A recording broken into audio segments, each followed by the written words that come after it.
Ye kata para Andawa gumregut magut mangajab ana jejelma suro sumahaping pabarisan wang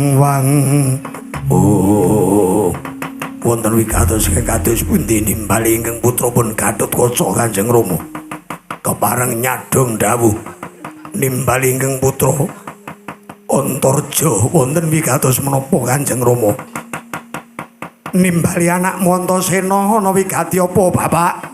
Wah kowe kabeh tak timbali wektu dina iki magayutan kelawan kahanan ana ing negara Ngamarta ilange pustaka Kalimasada sama Mustaka Jamus wis antuk wewengan wis entuk pituduh sapa ing jalari ilange Kalimasada lajeng sinten Kanjeng Rama ora ana liya kejaba amung adimu si Abimanyu Anggawijaya ingkang wani nyidra wani ndustra pustaka Kalimasada sama Mustaka Jamus kamangka awit pangandikane wakmu Puntadewa Kalimasada bakal kinarya sarana pambudidayaning wahyu katentreman.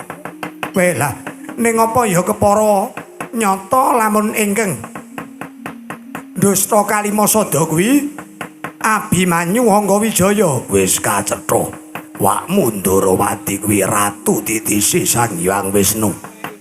Ngandika lamun Kalimasada didusta dicolong karo Abimanyu Anggawijaya mula wektu dina iki rehne pamanmu Jlamprong ora tumuli tumindak ngadili lan paring pidana kelawan adimu si Abimanyu wektu dina iki aku dhewe bakal tumuju ning Tanjung Anom kelakon Anggawijaya Abimanyu najan ora ngaku yen ketemu bukti nyatane lakon tak patrapi pidana dhewe mula kowe kabeh wektu dhewe ayo ndak kanthi tumuju ning Tanjung Anom adimu Anggawijaya ora gelem nutut tak sowanke ing Pradata Agung negara Ngamarta bangga rampung ana budi sembadana nuninggi wis waken dawuh Kanjeng Rama ora sandadak kesuwen mangkat dina iki.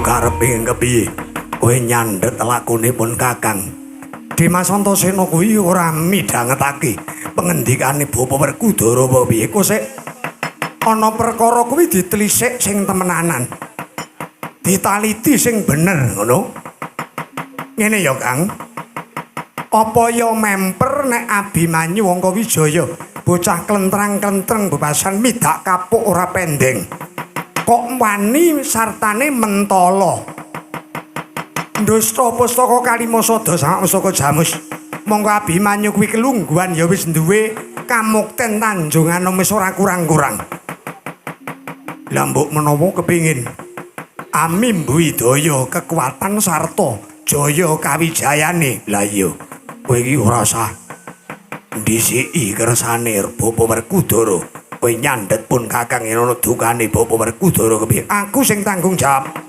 apa ora isin apa ora wirang yen mengko tumandange awake dhewe kuwi kleru iya nek Anggawijaya kuwi kleru tenan dusta Kalimasada temenanan lah ning nek ora ning iki sing ngendikake kuwi wa Prabu Sri Bathara Kresna.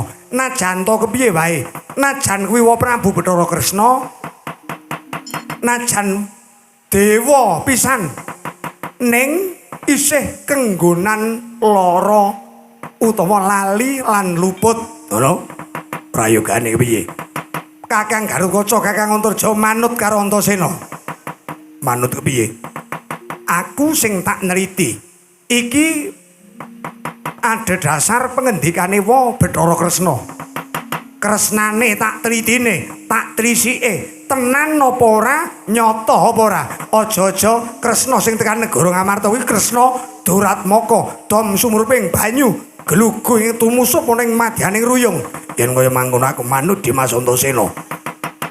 Yen to mengko sono sasmita saka aku, tumuli jedul saka Bantala Kakang Garukaca tumuli mudhuna saka Dirgantara. Ya aku manut kowe Dimas Antasena. Ya.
Sinoksmaya minanyaya hasapi sinimpen telenging kalbu pambukaning warana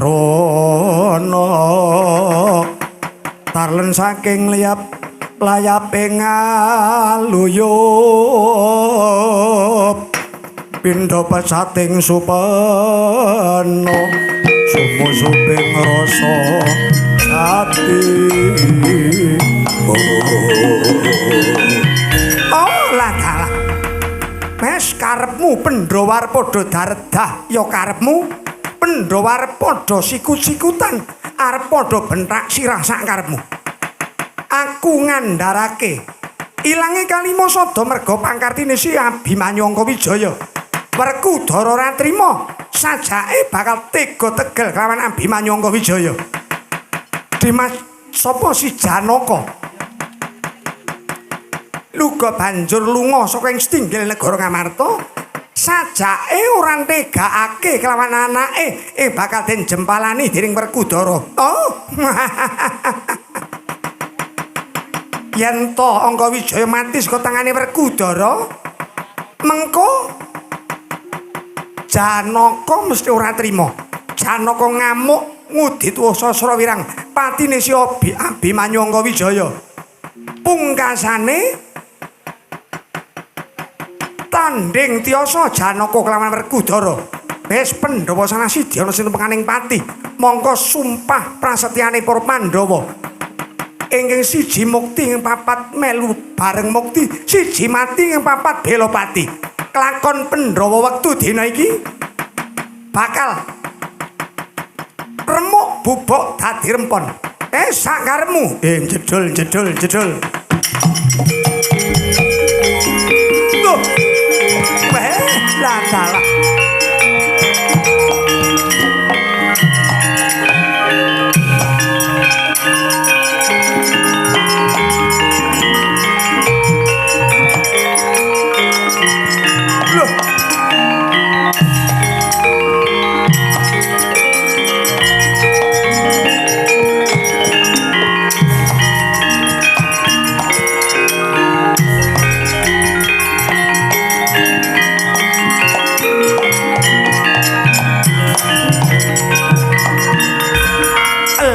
Antasena. Ha iya. Wis mau nang kono Antasena, ya wis lumayan sakwetara suwe. Lah kok iki Antarja uga? Inggih, oh. Ing putra pun Antarja. Lho, lah kok jedul saka ngendi? Saking bumi. Weh lah. Antasena mak dungus.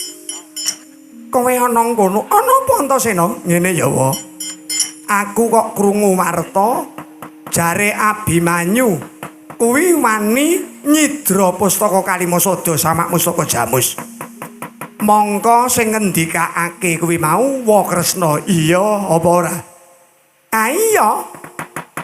Kanthi pamadan apa dasarmu apa? Aku nyuwun pituduhing Jawata ing karya jagat. Ilanging Kalimasada ora ana titikane lambanon ing jugruk andha ing semende. Lah kok dadi Kalimasada ilang tanpa lari saka ing gedhong pusaka ing negara Ngamarta. Bareng aku ngatas ngersaning dewa. Jebul Kalimasada didusta miturut saka pituduhing dewa. Gegambaran ingkang jumedhol ning pangangenanipun wa kuwi adimu si Angkawijaya Abimanyu. Bela. Ngene ya wa. Kowe kuwi aja gawe urup-urup ngono. Aja gawe urup-urup piye? Monggo kae Rama Werkudara kuwi wis muring-muring. Rama Werkudara kuwi wis jengkel. Monggo watake Bapak Werkudara kuwi wis ora mawas sapa-sapa. Sing dijengkeli ya mesti ditegeli tenan. Lah wis kareben karang Abimanyu Angkawijaya sing kleru wis saiki ngene wae. Api-api anaten timbang Rama Werkudara ngregeti astane dhewe. Ngregeti astane dhewe njempalani tega tegel paring pidana kelawan Abimanyu Angkawijaya tak aku wae. Lho. Kowe sing arep tumandang paring pidana karo Angkawijaya? Ha iya. Tak aku wae ning ana syarate. Syarate apa? Aku tak nyilih gamanmu. Awit kondange kowe kuwi duwe gaman. Kiai Senjata Cakra ing bisa lumepas tanpa gendhewa. Luput wong bojana. Yen nyata-nyata Abimanyu Angkawijaya kuwi kleru wani ndusta Kalimasada, mestine mengko yen aku nggawa senjata cakra bisa lumepas ka tanganku dhewe nemper janggane Angkawijaya. Ning nek Angkawijaya ora luput mesti senjata cakra ora bakal lumepas ana hanggane Angkawijaya. Ngene. Saiki aku tak nyilih senjata cakra gawa mrene. Kene. Gawe sedulungke tak nyilih mengko telung dina tak balekke. Lho, kok sik kowe arep nyilih pusaka ampuh kegila-gila pos Kiai Senjata Cakra kuwi ora kena sadhengaing jalma ingkang nggunakake senjata cakra. Kowe ra ngerti nek aku wis anggeni kuwi satriya kinasihe Sang Hyang Padawenang. Ora-orane aku kena walat. Ora-orane aku kena sengkalane pusakamu senjata cakra. Wis kene. Senjata cakra gawaneng mrene. tak siliye tak nggo neter janjane tenan Abimanyu apa dudu sing dusta Kalimasada.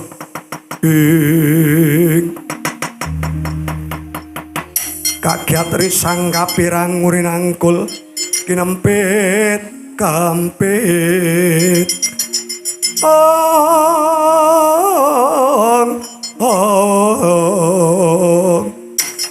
dosang retnaning bawana.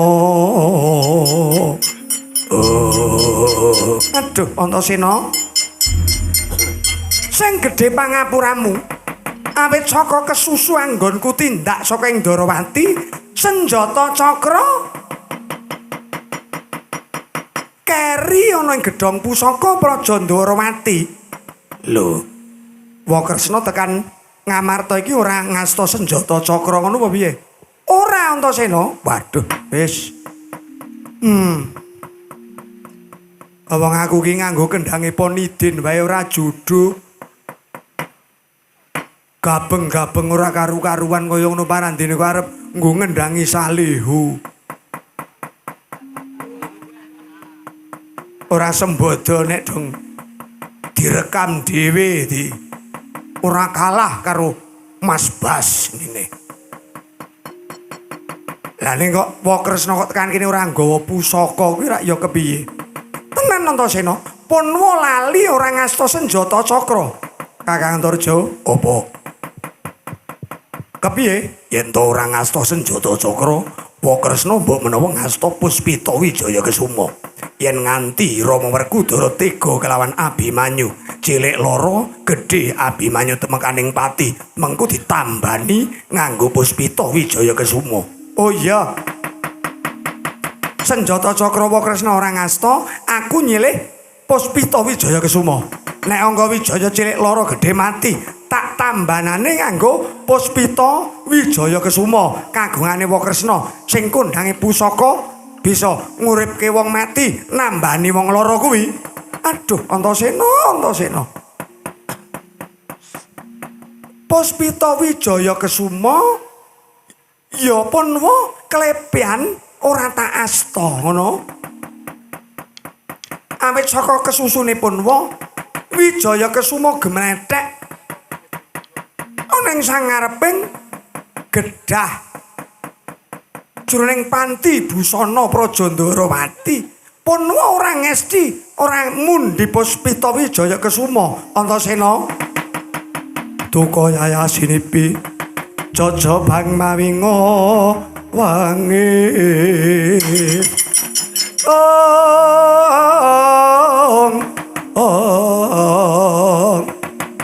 Terus cekak gampange Wakresna kok mencela-menceli. Pusaka loro kuwi mau Wijaya Kesuma, senjata cakra 3 kaca paesan. Kuwi ora nate wal saka astane Nata Ndarawati Prabu Sri Bathara Kresna. Lah kok dadi iki ana Kresna yab-yaban tekan kene pusaka saiji ora nggawa. Kakang Antarja, apa Yai? Candhak tali gocine saduk wetenge.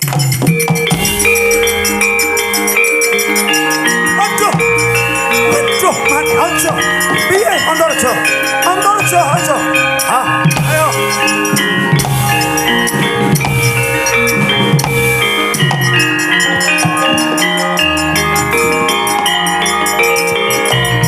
Gajar.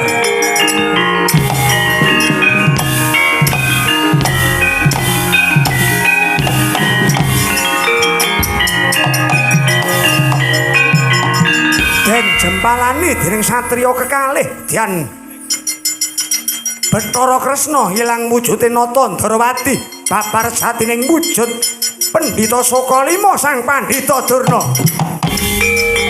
Larak. Oh, aduh, mati aku.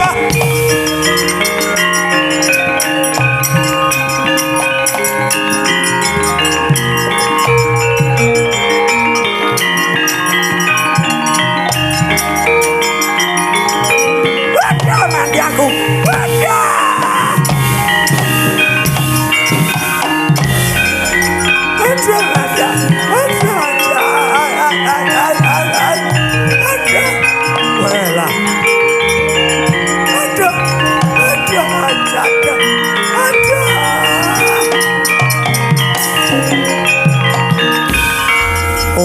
dadi iki tumbak cucukane iki ya iki. Menungso wis gerang gaek tuwek mambu lemah. Dadak gawe urup-urup ning negara Ngamarta. Ayo, aja takon dosa candhak Antarja mati dening aku. Mati dening aku. Aduh aja. Aduh aku njaluk pangapuran Tasena.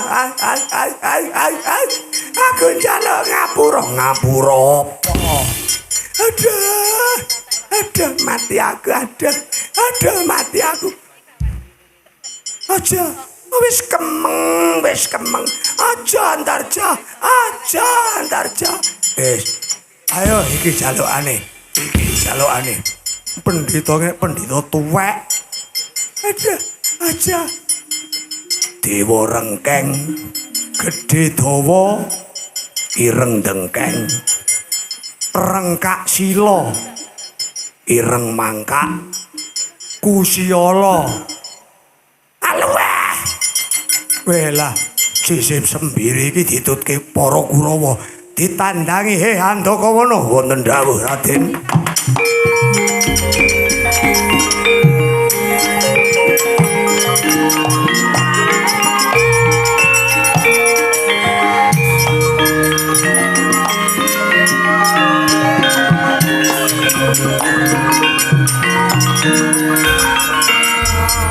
Mripatmu kudune ndeleng ngerti karo obahing swasana wa Handakawana wektu dina iki ana dom sumuruping tirta glugu ketrusuban ruyung kalau kae Mbah Durna mendo-mendo dadi Wandarawati adu-adu Pandhawa.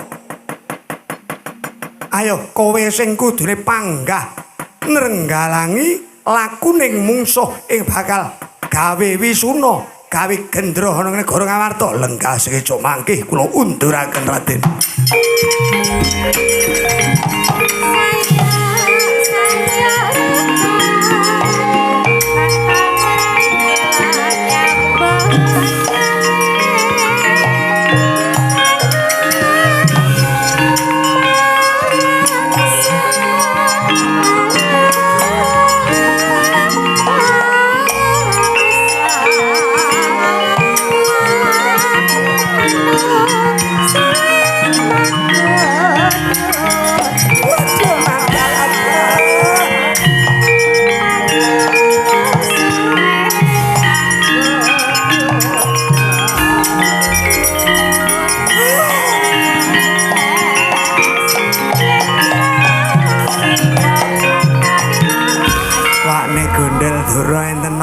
Kecandak mungsuh kula dijuni konangan leh kula gawe urup-urup ing negara Ngamarta nglembut Kalimasada jebul Kalimasada wektu dina niki ilang saking negara Ngamarta banjur kula gawe sarana kula mitenah Abimanyu Angkawijaya lah terus kepripun kepenake do kemul mapan turu mawon kok kemul mapan turu udane ngrecih kaya ngeten iki ngombe paramek terus mancal kemul kaya status Mbak Eni ini kan dijuni kok status Mbak Eni suasana dingin kayak gini enaknya kita mancal kemul terus tidur ya coy napa nggih mengko terus gawe status meneh masih males bangun ya Pak Su. Kok Pak Su niku sinten? Sumadi apa sinten kula ora genah. Kersane wakne Gondel Durna. Kurawa kon maju ngrubut bocah-bocah Pandhawa. Ayo ngger Kartomarma Satama Durgempa sak panunggalane. Wakne Gondel Durna konangan maju bedhan negara Ngamarta rebut Kalimasada kanggo gayuh wahyu katentreman nggih ngesaken dawuh wawan.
mangamoraworwu rahan pangarane ngacuret kang maguru kangsa tatak kadi putula para panggri ing Turanggesti berkata ingkang wajala layu sapi keparat druhun lah kok dadi ora ming anak-anak Jodipatih padha mapakake para Kurawa ning klebu Patih Ngamarta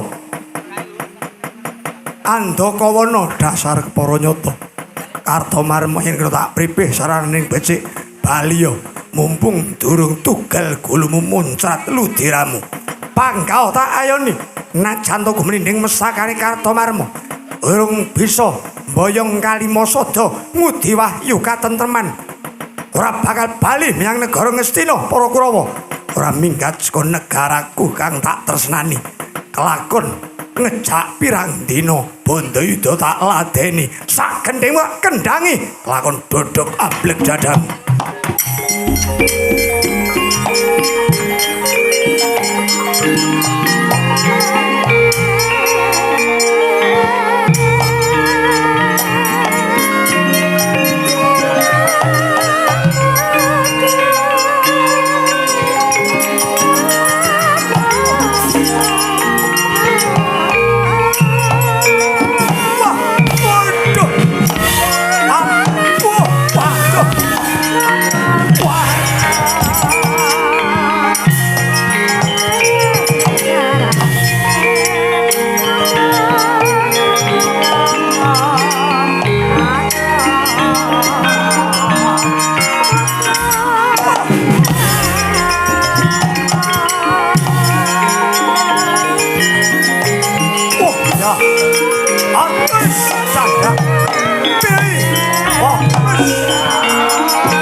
tiba kandheping Bantala tuhu kang sesering yuda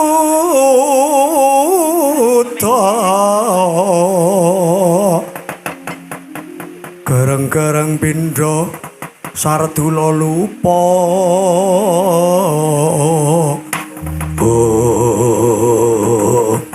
oh ladalah lho iki menika Andakawana wah aja kuwatir nggih aja meneh ming Andakawana anak-anak Jodipati anak Werkudara tanding ana legane nganti kowe bisa mateni salah suwijining anak Pandhawa oh gedhe ganjaramu kowe kepengin njaluk ganjaran apa mengko bakal dipinangkani dening anak Prabu Duryudana piye Sida arep rabi karo bocah KKN biyen kae apa ora? Bocah KKN ingkang pundi? Biyen kowe rak wis tau WA aku.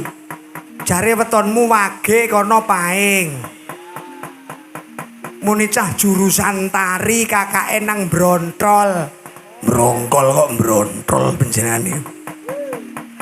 Nine ngetan karo ngulon tak kecaplok naga jare wong tuwa-tuwa ora oleh. Inggih, kula dadosipun wedhus. Oh, kowe iki cah jireh kok ana. Mulane ngatasé kowe cah bagus-bagus kaya ngono kok kalah karo Tumenggung Ududulu.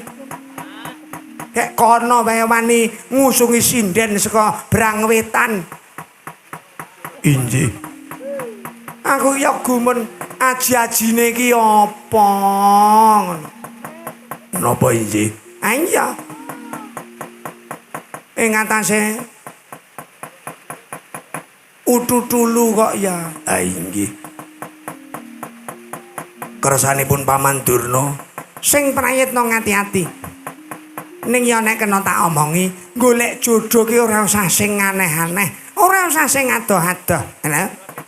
Contoh ki kaya Durmagati kae. Durmagati ki mung cukup nunggal kadipaten. Ming antarane Balong karo Tanggulangin. Ngono. Dadine ki ana apa-apa ki cedhak. Ngono. Inggih. Ning kula mboten remenipun menawi Durmagati menika tanggel jawabipun kirang. Lho, tanggung jawabe kok kurang? Ingkang setri menika ngintil badhe bonceng. Ambruk teng pingginge mawon mboten ngertos. Timbang nulungi karo sing wedok ki malah tinggal nuntun pite niku rak ya. Kanang Durmagapur ki cok Durmagati ki cok kaya ngono kuwi kok. Wekdal dinten menika kula atur lenggas keca. Andakawana bare kula singkiraken. Antasena Antarja kepara Gatotkaca majeng wonten ngajengan kula. Bare kula tugel jaganipun. Sing paling ngati-ati dong aku banyu milinggar. Ayo, tangi yo.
Wah, tutup, wah.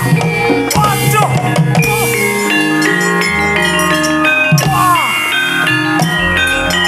Oh.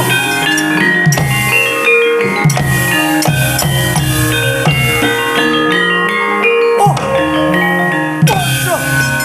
Wah. Waduh, panjang. Wah.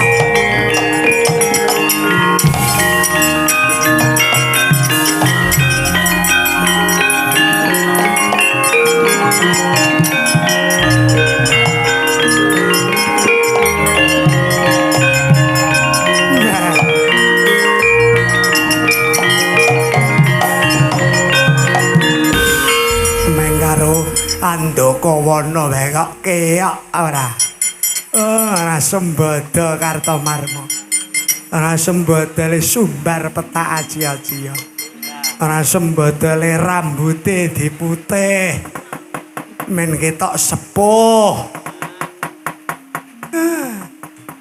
Ora ndek punah kaya ngono kok.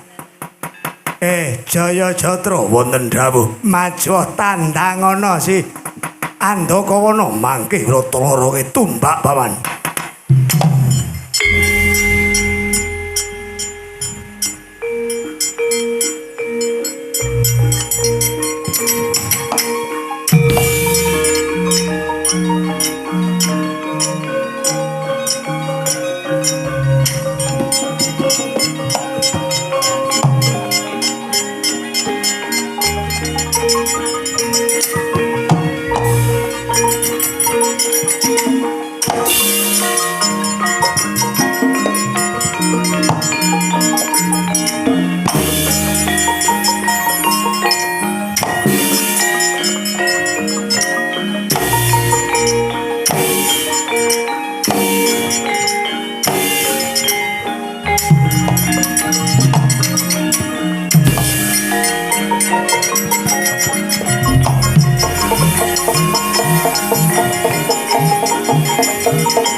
Adine para Pandhawa si Andakawana anak-anak Pandhawa kono maju mrene bakal tugal pundhake bakal tigas janggane muncrat ludirane bedah dadane mrodo lususe kelakon mecer-mecer polone polomu kuwi.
Kalimasada apa? Bapakmu sing ora tata ora urus wong wis tuwek kuwi kudune mikir sangune kanggo bali sowan ngayunaning Gusti. Lah malah gawe urup-urup membo-membo Wandarawati. Ayo bali. Besok ora gelem saiki ora gelem bali sungut tampanan. Aduh. Wah. Wah.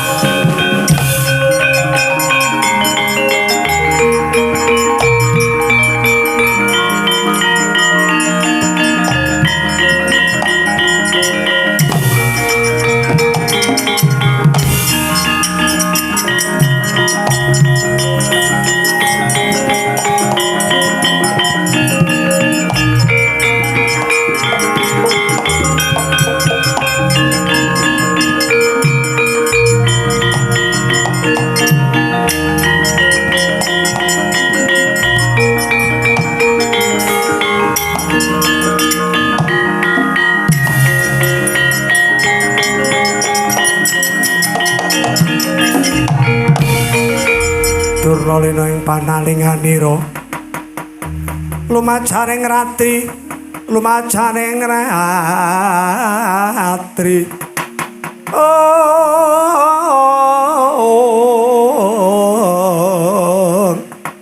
jinandak sang Drustra jumena dene gasangganira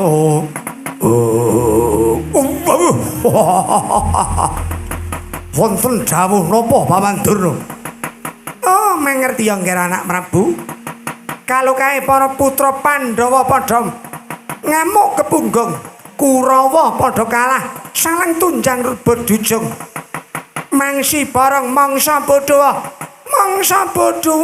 pambayang ing Kalimasada bedhaing negara Ngamarta tak pasrahke marang kowe lenggaske comangke kalampah Ngamarta bari kula bedah Kalimasada kula sowanaken ngersanipun Sinun Prabu Duryudana.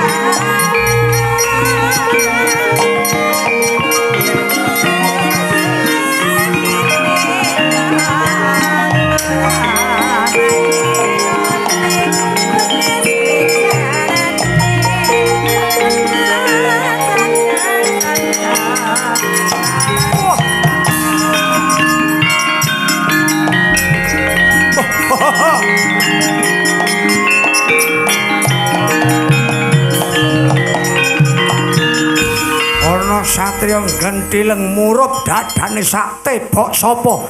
Gatotkaca putra Rama Werkudara kowe sapa? Srayane para Kurawa Prabu Brancangkara. Brancangkara ora gelem minggat gimbul siramu. Cokot diadal gulumu canda.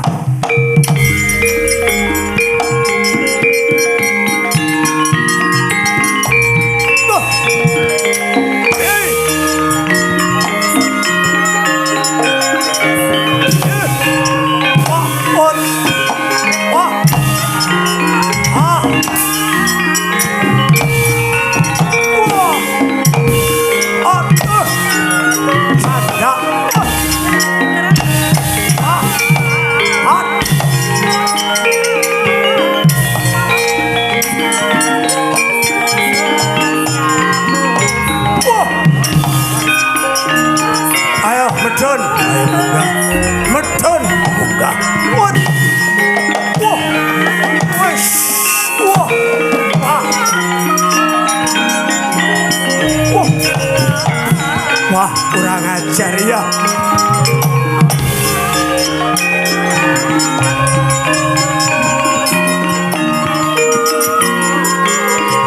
Ayo medun, ayo munggah.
piye angger beranjang kur.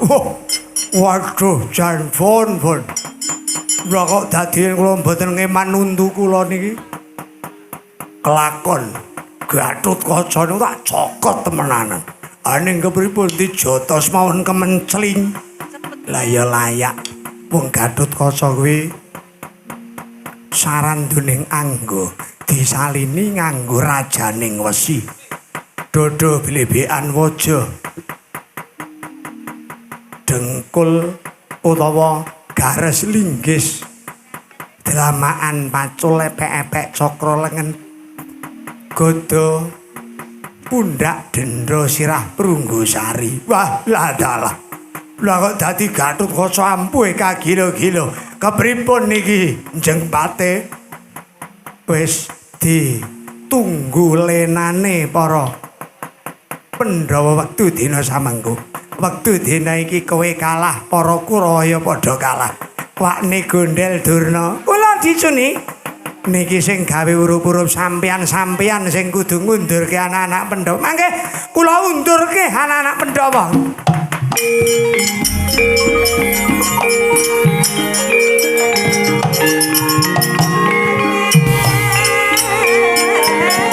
Oh, Ratana. Ya.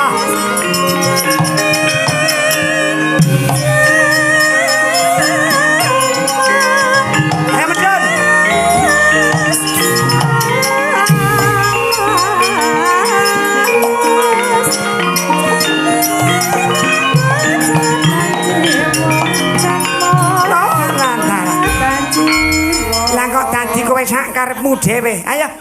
Nek bapakmu ngerti kowe arep maneni karo Mbahmu Durna, ya? Mboten.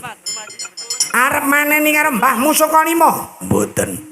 Bapakmu ketemu aku nyembah dalamaan. Wangono Kalimasa tak jaluk karo bapakmu diwenehke. Ayo, ora gelem mundur idoni dadi awu. Wah.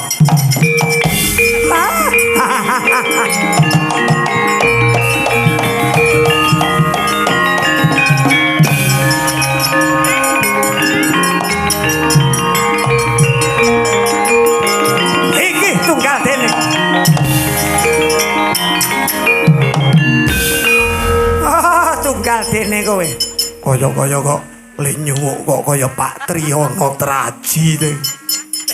Pak Tri apa? Ora usah diucap, ora usah dirasani.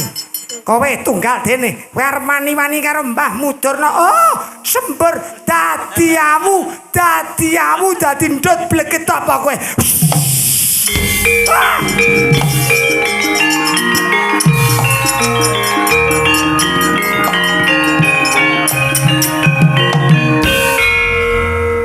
Wong gendeng ya kaya ngene iki. Tujune iki do tengen-tengen. Monggo monitore ya cetha. Apa kowe ngucap ngrasani karo wong tuwa? Ayo nek pancen mani, kakang-kakangmu wis mundur mungsuh tanding karo Pandhita Durna. Ayo kowe cah gendeng Antasena. Delelak-delelek wae. Wong pancen aku ora pati semangat. Ora semangat mergo apa? Bapakku ki ora melu. Ora dadi sisak panggung, ora. Njer ganti bapak asuh saka Mertan. Ganti bapak asuh kudu jenderale petak, kudu. Mulane aku lak ora pati semangat. Nganti arep guyu wae ora iso. Arep guyu ora iso piye. Ora gelem mundur kanggo tamu dadi awu kowe.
Antasena nganti mampal mripatku aduh Solowea sili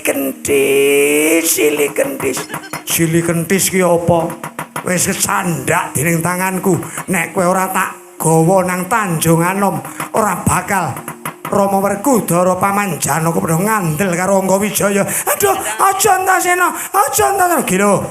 Bapak Werkudara iki jare sing metenah karo Angga Wijaya Abimanyu. Aduh.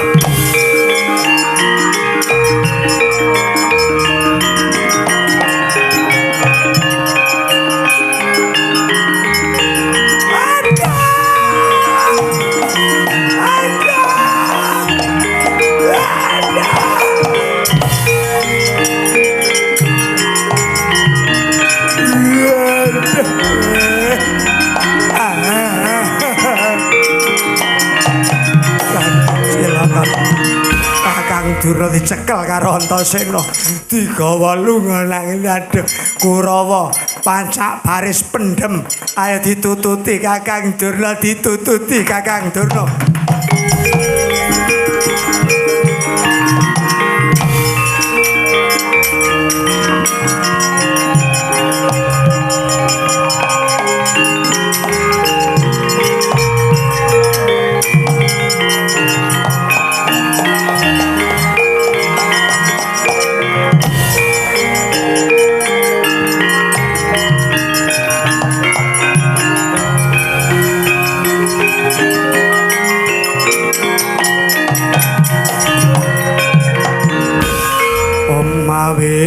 Nam mastu nama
Kanjeng Ibu ngaturaken kaluhuran kawilujengan rawuhipun wonten ing Tanjung Anom Kanjeng Ibu sungkem pangabekti kula mugi kunjuk iya kula bocah bagus Abimanyu Angga Wijaya ndak tampa atur pangabektimu pangestune ibumu tampanana kula inggih kula cadhong tangan kula kalih kula pundhing mustaka dados jimat paripik Ibu Wara Sri Kandi sungkem kula kepareng umiring rawuh paduka wonten ing kasatriyan Tanjung Anom. Patoban Iya nggih, Rangga Wijaya Abimanyu. Pangestune ibumu tanpa nono ya kula.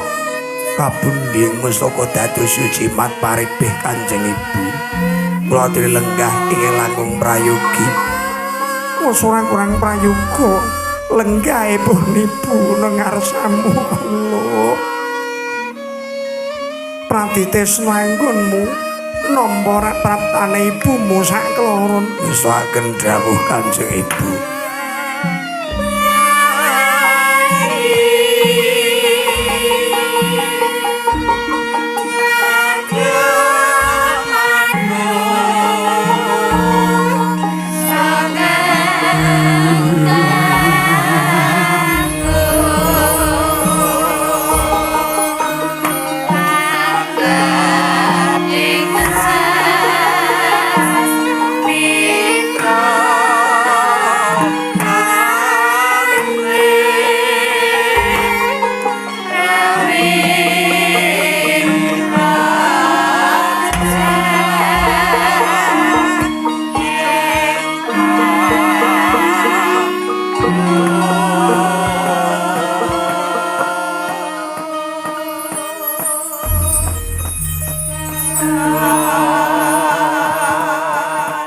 Pirata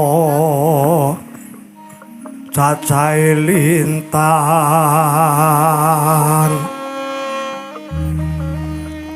langit biru sapa tangkangmu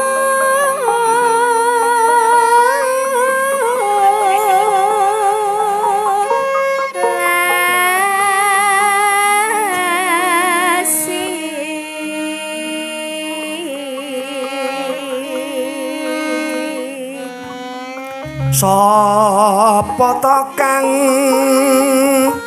gawe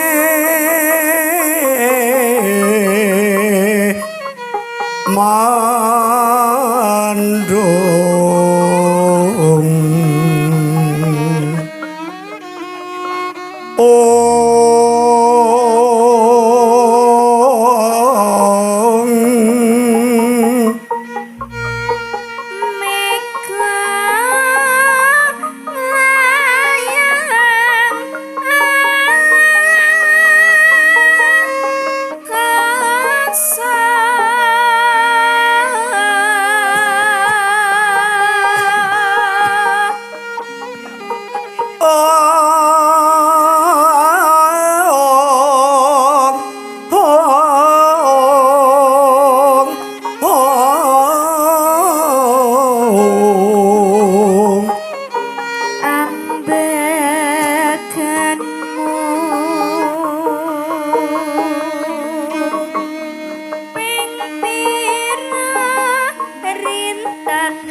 Tobat, anakku bocah bagus.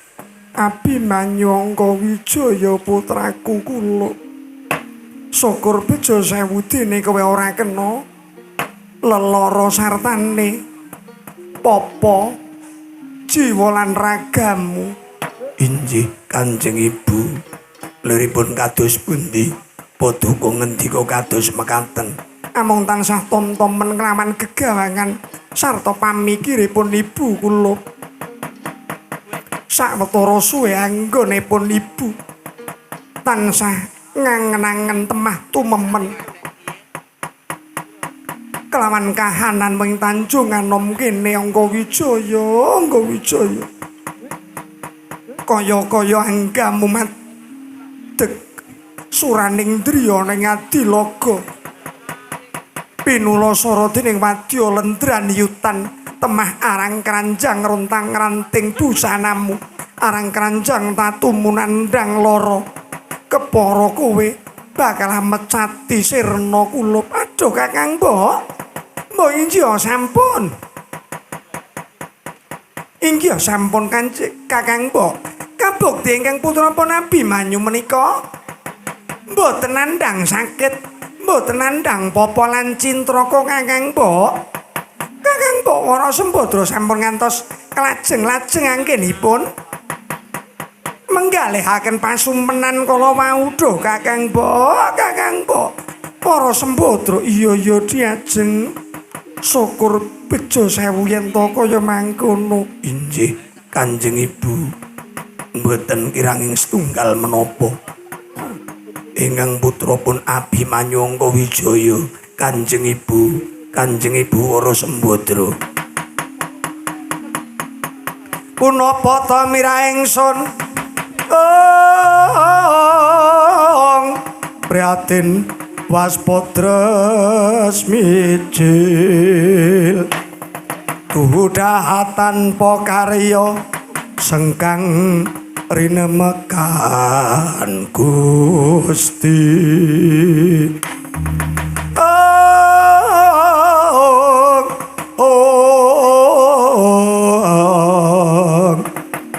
Galung rinu sak sekarnya sumawur gambir melati.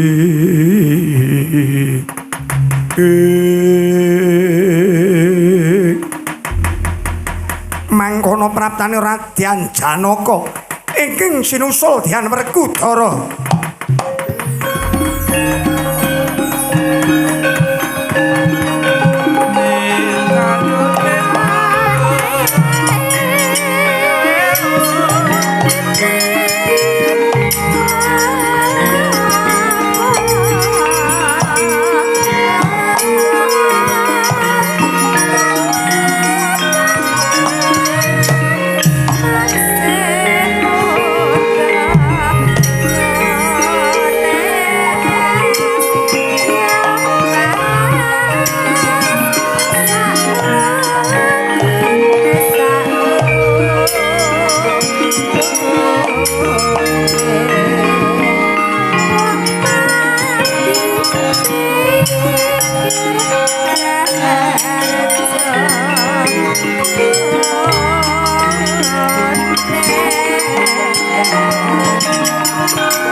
Kula Abimanyu Angga Wijaya ramamu sarta wakmu Jodipati praptana ing Tanjung Anom kene. Injih Kanjeng Ibu.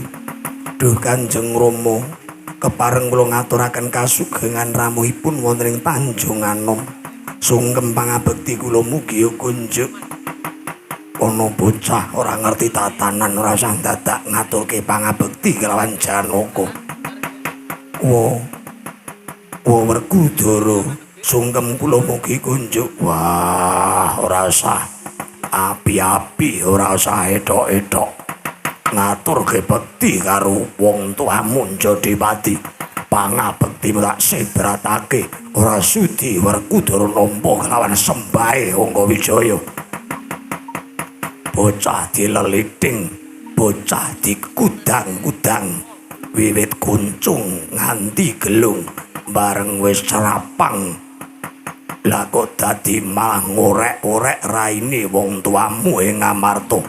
Kowe ngorek-orek raine wong tuamu para Pandhawa karepmu kepiye? Aduh pangeran, lah banjur sejatine ana apa? Dene sumengko pengawak Bajra anggonmu praptana ing kasatriyan Tanjung Anom kene pangeran. Ibune Abimanyu ki ora usah melu-melu perkara iki. Iki perkaraning negara, iki perkaraning Pandhawa. Wonten menapa Kanjeng Rama? Wonten menapa to pangeran? Monggo kula aturi ngendika. Ingkang wijang ngendika ingkang cetha. Lek nomripatmu jerengen gobokmu Abimanyu. Lamun to negara Ngamarta wektu dina iki dintrim. Akeh bencana, akeh daredah sartane Brahmacara. Awit saka ilange Kalimasada saka ing gedhong pusaka.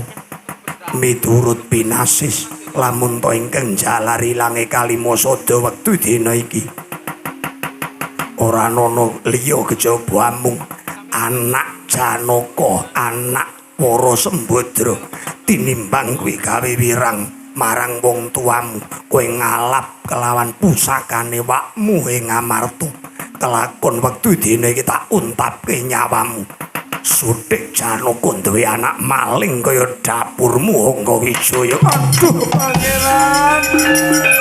Oh.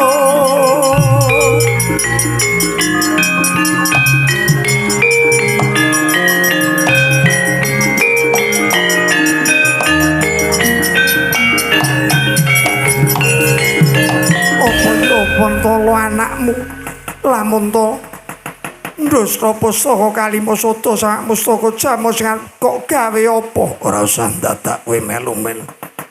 Diteges sing temenanan takonono sing tenanan. Abimanyu nyolong Kalimasada apa ora?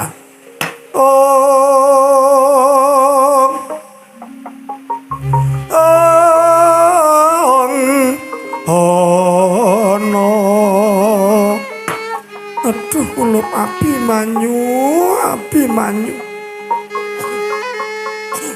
Kowe kuwi anak satriya. Kowe kuwi tedhak turuning Mandura kula. Lah kok dadi nista temen bebudenmu. Kowe kurang mukti apa? Kowe kurang wibawa kepiye? Ndak kira kowe wis ora kurang-kurang kawibawan, kamukten sartane kekucah. Kelawan kebiaring kadonyan kula, parandene kowe mentala. Lah kok tumindak kang kaya mengkono kula. Aduh Kanjeng Ibu, babar pisan kula mboten tumindak kados mekaten. Menapa malih kula wantun dusta pustaka Kalimasada samak mustaka jamus. Menawi to kula kelampah dusta pustaka jamus Kalimasada trimah kugut jagat kula Kanjeng Ibu. Kilo pangeran, anakmu ora nglakoni, anakmu ora nyolong Kalimasada. Lah kok mentolo temen. Kowe dak siya kowe mitenah karo anakmu dhewe pangeran Arjuna.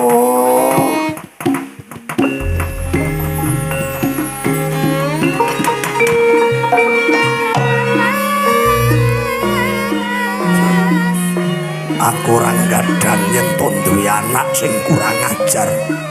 Anak Janaka kok clemer kaya ngono. Ora nduga ngono yen to aku arep anak-anak bocah sing ora kena ditata. Wah, yen kowe ora mentolo ngajar anakmu dhewe kene, tak idak-idake timbangane krasa tangane wong liya keduga tak kramasi epek-epeke bapakmu dhewe.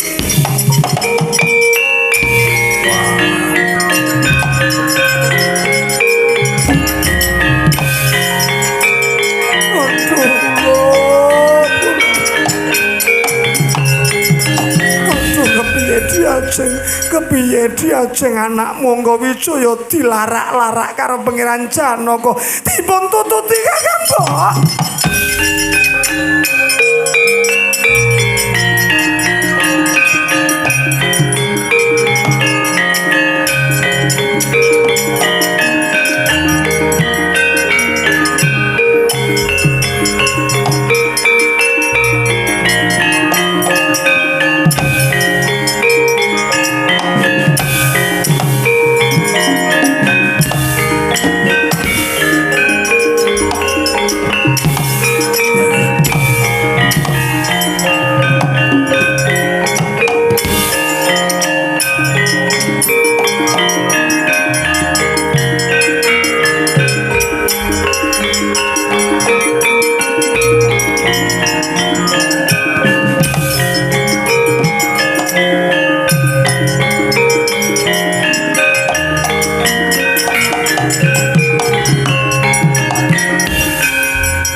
Kanjeng Rama latri mejahono kewala ingkang putra pun Angga Wijaya kula mboten tumindak kados mekaten mbuh ora idep Janaka ora bakal aweh pangapura karo bocah sing celutak kaya kowe bocah cuman raka bebudene gawe wirang wong tuwa ayo yen pancen kowe ora kena dikandhani nganggo cangkem iki lho longgo parung lakon modal waduh aduh aja tega karo anakmu Pangeran.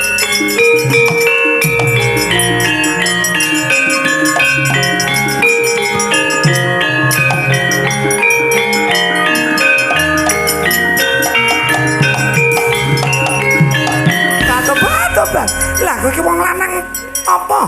Kowe iki wong tuwa apa kok arep tega tegel karo anakmu? Anak-anak kok ora kena ditata malah gawe isine wong tuwa. Gawe wirang wong tuwa kuwi karepe kepiye? Ora. GS marep rene. Kon marep ono arep tok kapake. Kapake ora. Kahanan kaya ngene iki nek glamit-glamit iki malah ora krungu apa-apa. Kemrosak saya ora cetha. Banjur karepmu panjenengan ampun tega kaliyan ingkang putra ampun tega kaliyan ingkang putra pun Nabi Manyangka Wijaya Angga Wijaya menika sampun pratela nek Angga Wijaya kuwi ora tumindak ndusra pustaka Kalimasada mbuh ora idep ingkang bakwaku wirang aku isin apa yen sampeyan arep tega karo anakmu dhewe wis ora sandadak ngajar Abi Manyangka Wijaya lakon tak kruwas dening para Srikandi.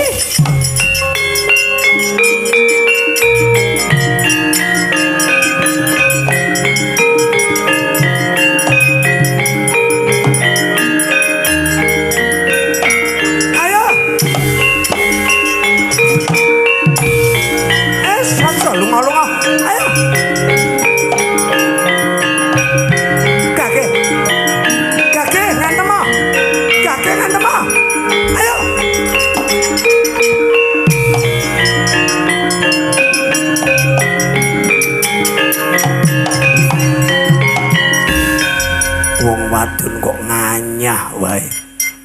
Lah kok ceriwise ora jamak-jamak. Dadi pepalanging lakuku anggone bakal midono kelawan Angga Wijaya Abimanyu. Lakon tak singkirke saka Tanjung Anom, lepasi jemparing tambuh-tambuh tibane.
sing jemparing Radyan Arjuna angengingi jajani Radyan Wara Sri Kandi kendhang katempuing jemparing ing kono samangke tumiba ing kayangan Suralaya.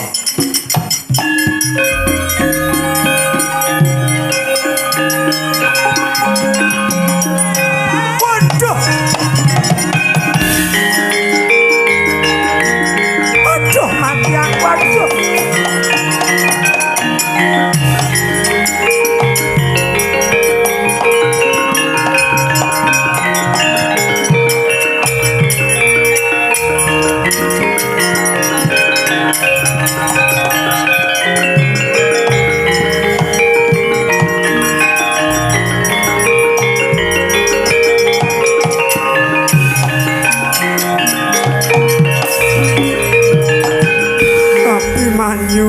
Abimanyu lah kok jebul limpen kuno musi temenanan kula. Ibumu Wara Sri Kandi bebela kelawan kowe ilang tak kedhepake kepara wektu dina iki ramamu saya ngangsek anggone mbujung kelawan kowe. Ayo tak kandi golek papan pandelian kula, golek papan pandelian. Nanging Kanjeng Ibu kelatah kados pundi anggen kula mbuktekaken menawi kula mboten dusta kalimasada diwatulke kakekmu Semar kula.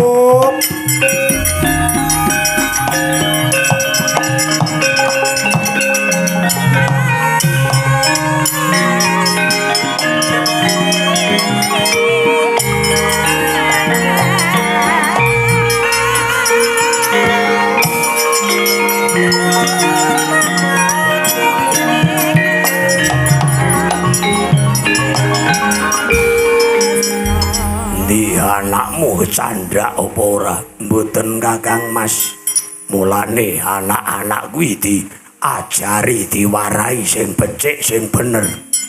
Ora kok karo wong liya kok njar-njir. Petakilan saawan mau ya anakmu ya ora? Inggih Kakang Mas. Duwe anak jenenge apik-apik wangsit Sinom Parijata. Angger-angger karo wong kok ngacungi ngene. Randek puno kaya ngono kok jangjing karo wong gerang. Nang endi Abimanyu? Abimanyu melajar kalian Yayi Wara Sembadra.